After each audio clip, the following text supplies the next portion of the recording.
Hey, Coach, in looking over some of Derek Carr's statistics, I mean, he throws a fair amount of deep balls, and yet he only has 2 interceptions.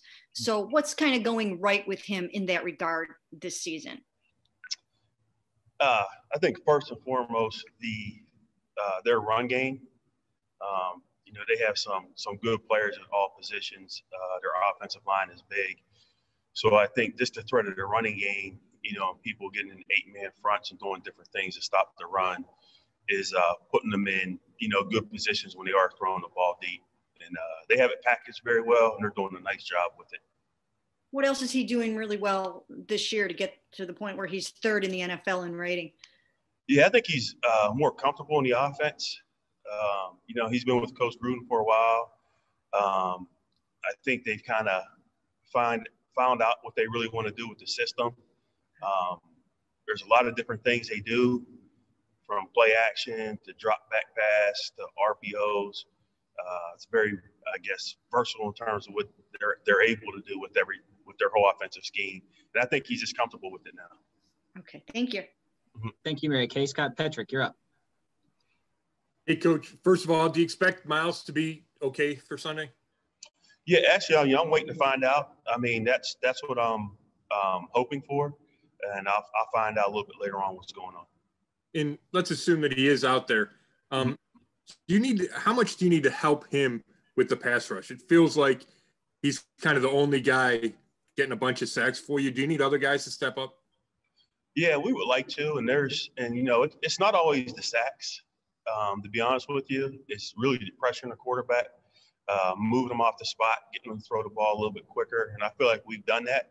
And I think the guys, they'll eventually get them. Right now, I think Myles is playing really well, and we need him to continue to do that. Thanks.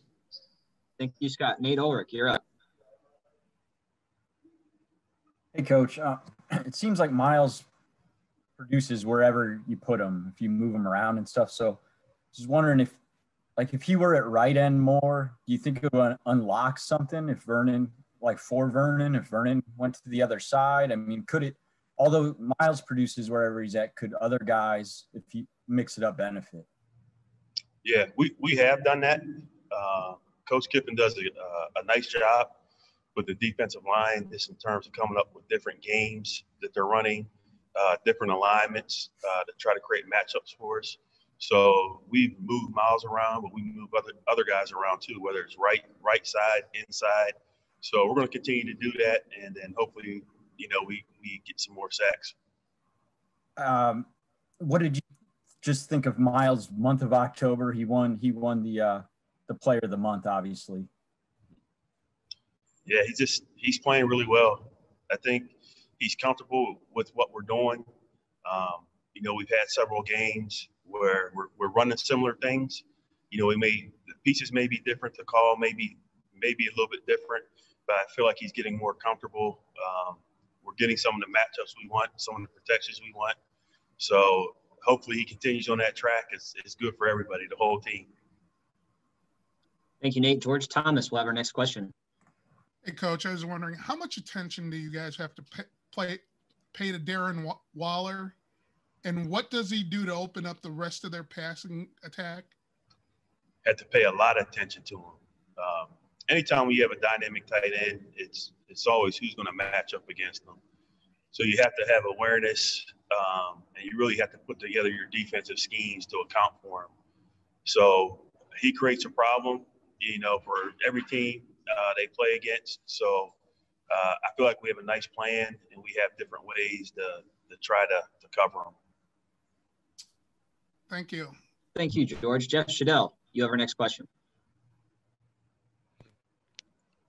Hey, Joe, you look at the numbers, and you guys have given up 30 points in 5 of 7 games. Do you see a common problem there? And what can you do to change that here the last half of the season? Yeah, it definitely is a problem, and it's something, we're trying to address every week.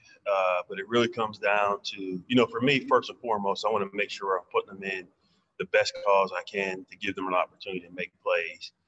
From there, it comes down to situational football, getting off the field on third down, playing better in the red zone. There's just a lot of factors that are going into it. And, you know, it's something we're working on. It just has to show up on Sunday. Thank you, Jeff. Our next question is going to go to Marla Ridenour. Yeah, Coach. I mean, your linebacker core was kind of, under fire at the beginning of the season. Do you think they're coming along and, I don't know, improving, melding as a unit? Just wondered what you could say about them. Yeah, I feel at times at each position, they're all doing good things, whether it's D-line, linebacker, in the back end. We just haven't been able to consistently put together, a solid game for 4 quarters. Whether we start off with the interception or we give up a few plays in the second quarter, fourth quarter. I just think at each position we're looking for consistency. We're looking for guys just to execute their technique and play with maximum effort. And we haven't been able to do it for 60 minutes. Hopefully this week we get closer to doing that. Do you see Mac Wilson? Is he back from his injury now, you think? Yeah, he's out there. Is he 100%? Not right now, but he is progressing that way. He's feeling more comfortable each and every week. And we're just keep pressing him and just tell him just to go out there, try not to do too much. We're trying to limit his reps somewhat, give him a little bit more each week, but I think he's getting better each game. Thank you. Thank you, Marla. Scott Petrick, you have our next question. Hey, Joe, do you feel like Olivier is still kind of fighting through some of those injuries that were slowing him down early in the year? No, I don't feel that. I know for a while he was, struggling physically, just coming back initially from the injury. But, right now I feel like he's, definitely healthy. And I think he's just trying to find, just his niche and just get comfortable with some of the things we're doing with the defensive line. I mean, he's very close. He's had a couple plays where he's hit the quarterback right as he's thrown the ball. So I think it's just a matter of time, and you'll start to see the production from him. Nate asked you about moving Myles around. I think Olivier spent most of his time on the left side up until last year, and then he switched. Like, is the moving back and forth affected him at all, do you think? I don't think so. I think his natural positions, on the right side, and I think last week he took 50 reps there. Okay. So we'll do things, again, to create advantages for us, do things to attack protections. And part of that's going to be him moving, around, whether he's inside, whether he's dropping. And I just think that makes us overall better defensively when we can do those things. Thank you. Thanks, Scott. Anthony Posal, you're up. Hey, Coach. Denzel Ward made quite a few big plays Sunday and has really, appeared to take an even bigger step this year. So how much has he meant to your secondary so far? And, what stands out about his instincts, athleticism, all the things that he seems to do well? Yeah, it's just what you said, all those things. When you have a corner that can run, smart, instinctive, you can put them out there and match them up one-on-one on anybody. That really makes you feel comfortable as a play caller, just in terms of opening up your whole menu. And each and every game, you just see him make multiple plays, on the ball. Last week, he had a couple nice plays in the run game. Reminded me of Antoine Winfield, when he came up and made the one tackle for TFL. But he's playing really well for us right now. And, what did you think of that play he had in the first quarter where he slid underneath a block, grabbed a tackle for a loss? I mean, have you ever seen someone do something like that before? Yeah, that's what I was saying, Antoine Winfield, that play. He played at Ohio State too. But no, that was nice. He understands what types of blocks are coming his way. He understands his tackling opportunities. He's getting better at that every week. Thanks. Thank you, Anthony. Back to Mary Kay Cabot. Hey, Coach, just wondering to look back for a minute and then maybe ahead a little bit big picture with this question. How did your heart handle the game, the shootout last week between Joe and Baker? And then also as you look ahead to this matchup over the next how many ever years, what do you see in Joe and what faces you guys down the road? Yeah, I'm kind of, right now living in the now, but unfortunately, I'm getting used to these shootouts.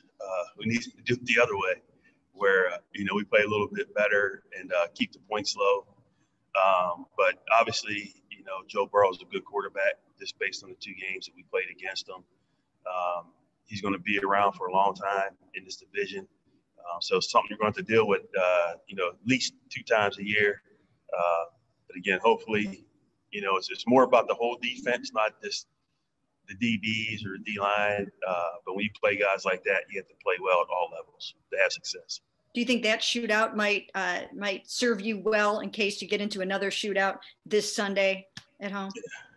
We've already been in several, so unfortunately, I'm comfortable with it. I don't like it, but you never know. I mean, Oakland is an explosive offense. They have very good players at all their skill positions. Their offensive line is big. They do a good job in the run game and the pass game. They're not turning the ball over. So we're going to have our hands full. Hopefully it's not a shootout, and we come out of it playing well defensively. Thanks, Coach. Thank you, Mary Kay. We'll go to Tony Grossi. We need to make this our last question. Okay. Hey, Joe, even though the defense has given up a lot of points and yards, it just seems there's something different about it. I mean, every now and then there's those big plays, those consistent takeaways. Do you find this unit you have unusual in any way other than the takeaway stat? I mean, it just seems like they do make plays every now and then that turn the game around. Yeah, I feel like it's a unit that's getting closer and coming together every week, just from the front end to the back end, the relationships, the trust that these guys have developed. And it comes through going through those battles on game day. And I think each week, guys just trust one another a little bit more, understand what they're going to do in certain situations. And the thing that we've done best, and which is one of the most important statistical categories in the NFL, is turnovers. And we have to continue to do that. That's really been one of the main reasons we've been able to win some of these close games. And as long as guys get aligned, they do their job and execute their techniques, there's going to be plays available to make. And we've made our fair share so far this year.